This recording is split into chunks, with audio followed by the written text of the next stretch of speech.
रात के पिछले पहर अमरीकी सदर डोनाल्ड ट्रंप का सबर जवाब दे चुका है।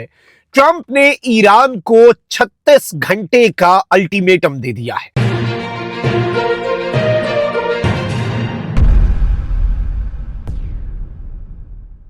ईरान के वजीर खारजा अब्बास अराक्ची के पाकिस्तान पहुंचते ही डोनाल्ड ट्रंप ने अपना पत्ता फेंक दिया है।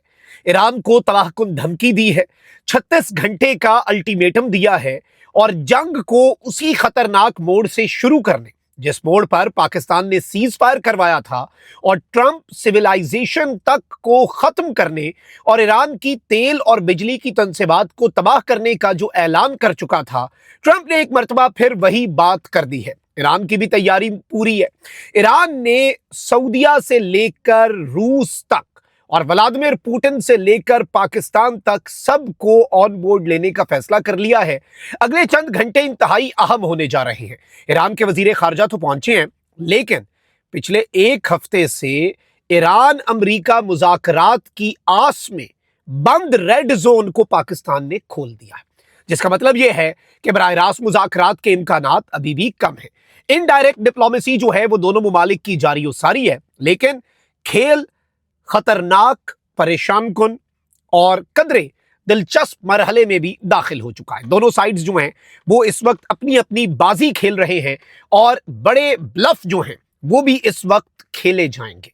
ये सारी चीजें डिस्कस कर लेते हैं। पाकिस्तान की काविशें और कोशिशें भी जारी हैं, लेकिन उससे पहले अगर अभी तक आपने इस वीडियो को लाइक नहीं किया, लाइक जरूर कर दें। कमेंट सेक्शन में राय का इजहार भी करें। पाकिस्तान जिंदाबाद का नारा जो है ये आपने कमेंट सेक्शन में जरूर लिखना है। नाज़रीन किराम, अब्बास अराक्ची पाकिस्तान, उसके बाद उन्होंने ओमान और उसके बाद उन्होंने रूस जाना था। ओमान में भी उन्होंने हेड ऑफ दी जो स्टेट है, सुल्तान जो है ओमान के, उनके साथ मुलाकात की। और अब इवन ये खबर आ रही है कि वो जब रूस जाएंगे, जब वो मॉस्को जाएंगे तो वहां पर वो सिर्फ सरगेई लारोव के साथ नहीं, अपने काउंटर पार्ट के साथ नहीं, बल्कि रूस के सदर व्लादिमीर पुतिन जो कि एक इंतहाई अहम तरीन की प्लेयर हैं जियो पॉलिटिक्स में, वर्ल्ड पॉलिटिक्स में, व्लादिमीर पुतिन से भी मुलाकात होने जा रही है। याद रखिएगा कि यही वो रूस है जिसने ईरान के इंतहाई अफजोदा यूरेनियम को अमानतन रखने की ऑफर भी की हुई है पब्लिकली। पाकिस्तान ने ऐसी कोई ऑफर अभी तक पब्लिकली नहीं की, लेकिन एक मैकेनिज्म में पाकिस्तान के लीडिंग रोल की जो बात है वो जरूर हो रही है। मैं सारी चीजें एक एक करके आपके सामने रखता हूं, लेकिन अहम तरीन चीज यह है कि अब्बास अराक्ची का दौरा, जिसमें उन्होंने पाकिस्तान में 10 पॉइंट्स दे दिए, फील्ड मार्शल सैयद आसिम मुनीर के सामने रखे और उन्होंने कहा कि आप ये अमेरिका को दे दें, उन्हें समझ आती है तो फिर हम कुछ आगे बढ़ेंगे।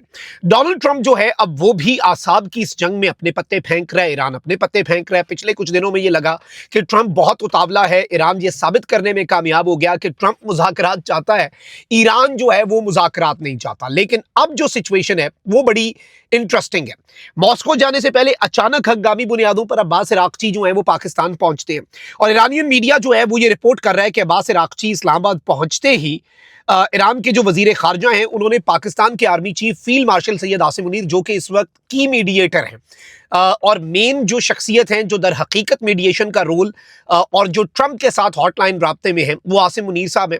और ईरान की टॉप लीडरशिप IRGC से लेकर सिविलियन, उनके साथ भी वही राब्ते में है। तो इस वक्त जाहिर बात है अल्टीमेटली बाकी सेरेमोनियल मुलाकातें हो जाएंगी, PM से भी मिल लेंगे, वजीर खारजा से मिल लेंगे, बट इस वक्त आपके जब टाइम कम हो तो फिर उसी शख्सियत से मिला जाता है जो मैटर कर रही हो, जो असल में चीज़ हो, सूरत हाल हो। अब इस समय मैं आपको ये बता दूं कि सेकंड विजिट जो है उसमें ये सेकंड मीटिंग है। पहले विजिट में भी फील्ड मार्शल सैयद आसिम मुनीर से मुलाकात हुई और अब भी फील्ड मार्शल सैयद आसिम मुनीर से मुलाकात हुई है। लेकिन ट्रंप की धमकी पर आने से पहले एक और खबर ले लें। इसका मतलब यह है कि इस दौरे के दौरान भी अमेरिका के वफ्द की आमद मुतवक्के नहीं है। इससे पहले ये इम्कान था JD वैंस आएगा बुध को, फिर परसों भी ये उम्मीद लगी स्टीव विटकॉफ, जैरेड कुशनर। अब पाकिस्तान के फॉरेन मिनिस्टर और डिप्टी प्राइम मिनिस्टर जो हैं उन्होंने अपने ट्विटर पर एक स्टेटमेंट जारी की है और ये स्टेटमेंट बड़ी इंपॉर्टेंट है। ये डिस्ट्रिक्ट एडमिनिस्ट्रेशन भी जारी कर सकती थी, ये इवन इस्लामाबाद के डिप्टी कमिश्नर अनाउंस कर सकते थे, चीफ कमिश्नर अनाउंस कर सकते थे, इंटीरियर मिनिस्टर भी अनाउंस कर सकते थे ये बात, लेकिन फॉरेन मिनिस्टर ने ये अनाउंसमेंट क्यों की, ये भी इंपॉर्टेंट है। इसमें एक मैसेज भी है कि शायद डायरेक्ट टॉक्स जो हैं वो अभी नहीं होंगी। अब फॉरेन मिनिस्टर क्या कहते हैं जी, इस्लामाबाद में सरीना होटल और रेड जोन की तरफ ट्रैफिक पाबंदियां आज खत्म हो गई हैं। मैं अहले पाकिस्तान बिलखुसूस इस्लामाबाद और रावलपिंडी के शहरियों के सब्र और ताउन पर दिल की गहराइयों से शुक्रिया अदा करता हूं। आपकी हिमायत हमें अपने मेहमानों की हिफाजत को यकीनी बनाने और खित्ते में अमन के लिए अपनी कोशिशों को आगे बढ़ाने के काबिल बनाती है। हम इन मकासद के लिए पुरज़्म हैं और आपकी मुसलसल दुआओं और नेक तमन्नाओं के कदरदान और तलबगार हैं। अब ये स्टेटमेंट बड़ी इंटरेस्टिंग है। इसमें उन्होंने कह दिया कि भाई अब ऑब्वियसली इनडायरेक्टली ये कह दिया, रेड जोन खोल दिया, एक हफ्ते से बंद था सिर्फ उम्मीद पर, और जाहिर बात है सिक्योरिटी के अरेंजमेंट से, तो अब इसका मतलब है no direct talks. But at the same time Abbas Araghchi के पाकिस्तान लैंड होते ही ट्रंप ने धमकी दे दी है। जाहिर बात है स्ट्रेटेजिक टाइमिंग होती है, सब अपनी अपनी स्टेटमेंट्स देके प्रेशर बिल्ड करते हैं। डोनाल्ड ट्रंप ने कहा कि ईरान के पास 3 दिन या फिर 36 घंटे का वक्त भी हो सकता है, 3 दिन मैक्सिमम मेरे मूड पे है, ईरान जल्दी जल्दी सोच ले। ट्रंप ने वैसे तो 3 दिन भी कहा और 36 घंटे भी कहा, 36 घंटे अब 1.5 दिन बनते हैं, देखते हैं 3 दिन की बात है या, लेकिन कम से कम देयर इज अ डेडलाइन। अगर आप इसे 72 आवर्स तक भी एक्सटेंड कर लें या तो वो डील कर लें, वरना सब कुछ तबाह हो जाएगा। ये कोई छोटी मोटी स्टेटमेंट नहीं है, ट्रंप ने ये नई धमकी दी है और फिर कहा है कि हमें ईरान का इंतहाई अफजोदा यूरेनियम कब्जे में लेना होगा और हम ऐसा जरूर करेंगे। यानी अब ईरान को यह कहा गया है कि आप अपने इंतहाई अफजोदा यूरेनियम, जो 400 किलोग्राम हाईली एनरिच्ड यूरेनियम है, जो वेपन ग्रेड यूरेनियम बनाने में ईरान को ज्यादा वक्त नहीं लगेगा, और उसके हवाले से डोनाल्ड ट्रंप ने कहा है कि भाई हमें वरना ये कब्जे में लेना पड़ जाएगा। अभी ईरान के सामने कुछ ऑप्शंस हैं, एक तो रशिया ने भी ऑफर की हुई है, पाकिस्तान की भी ऑफर है। पाकिस्तान की इवन ये है कि पाकिस्तान वैसे ही इस चीज अपने सर नहीं लेगा।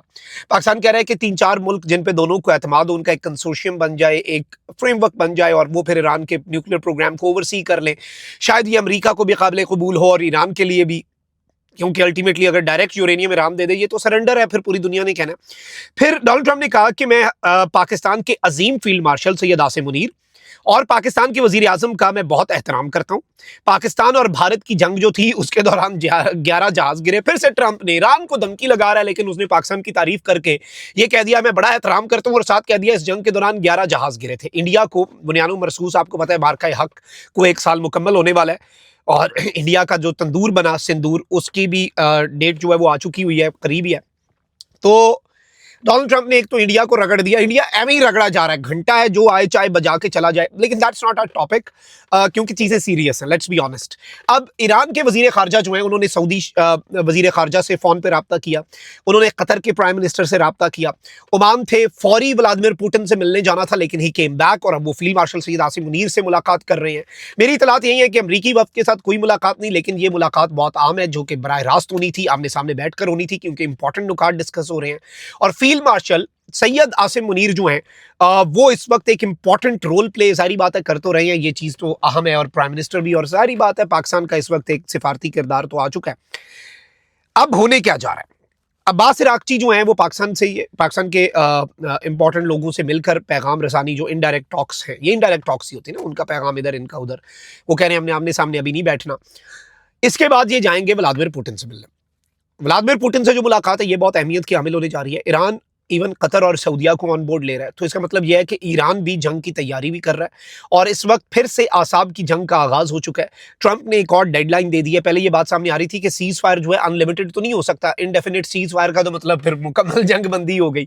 अब ये सीज फायर एक्सटेंड हुआ है, तो ट्रंप ने ये नहीं कहा था कितने दिन के लिए, और अब ट्रंप कह रहा है मैं मैक्सिमम 3 दिन, या हो सकता है मैं उससे पहले भी, मैं ईरान का एनर्जी का इंफ्रास्ट्रक्चर तबाह कर दूंगा, ईरान की तेल की तनसेबात को तबाह कर दूंगा, गैस की तनसेबात को, बिजली की तनसेबात को तबाह कर दूंगा, ईरान को अंधेरों में डुबो दूंगा। ईरान भी उसका जवाब देता है, कहता है कि फिर पूरा मिडिल ईस्ट ही अंधेरों में डूबेगा, पूरे मिडिल ईस्ट का इंटरनेट भी बंद होगा, बिजली भी बंद होगी, गैस और तेल की सप्लाई भी हमेशा हमेशा के लिए बंद होगी। और अगर ईरान को आपने डाउन करना है तो ईरान 3-4 फरीक जो है उन्हें शायद साथ ही लेकर चले, ये ईरान का मौक़िफ़ होता है। तो मैच फंस चुका है एक मरतबा फिर, let's just hope for the best, but वो कहते हैं ना कि hope for the best but prepare for the worst. तो सिचुएशन यहाँ से मेक और ब्रेक मोमेंट है, और अब अल्लाह ना करे, अल्लाह ना करे, अल्लाह ना करे जंग दोबारा छिड़ी तो पहले से बहुत ज़्यादा खतरनाक होगी। उसकी वजह यह है कि दोनों साइड्स ने टॉक्स आमने सामने बैठ के उसे चांस दे दिया हुआ है, और जब आपको लगे कि मुज़ाकरात और मफाहमत का कुछ नहीं हुआ, फिर दोबारा इन्हें बिठाना किसने है और दोबारा इन्होंने बैठना क्यों है। अगर दोबारा जंग शुरू होगी तो वो इसलिए ख़तरनाक होगी। तो पाकिस्तान इस वक्त कोशिश ये कर रहा है कि खित्ता और पूरी दुनिया जो है वो जंग की तबाहियों से बच जाए, लेकिन मैच फंस चुका है। अपना बहुत ख्याल रखें। अल्लाह निगहबान। पाकिस्तान जिंदाबाद।